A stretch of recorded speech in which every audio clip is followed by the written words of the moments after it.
Берилген тыйынтмаларды көбөйтөбүз. Демек 6,2 аны 5 деген санга көбөйтсөк, көрүп тургандай белгилер ар кандай минус белгиси жазылат.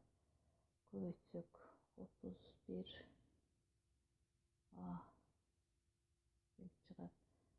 Демек кийинки белгилер ар кандай минус белги коюлат.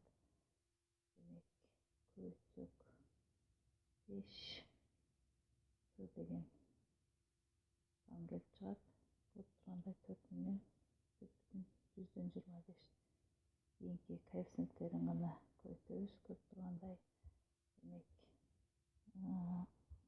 белгилер ар кандай 0,3 менен көбөйтсөк 3,6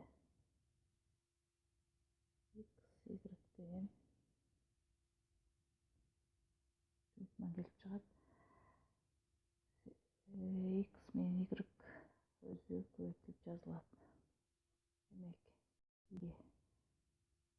тыйынтмаларды бөлөбүз. Демек көрүп тургандай 16-ны 8-ге бөлсөк 2 болсо билебиз 1 2 деген сандарга кыскарат.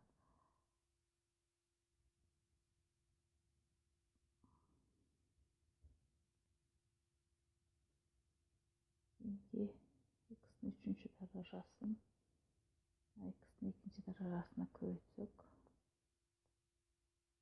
даража көрсөткүчтөрү кошулат. Демек x'nin 5-нчи даражасынан x'nin 4-чү даражасы бөлсөк, биз билебиз баары кемитилет бөлгөндө.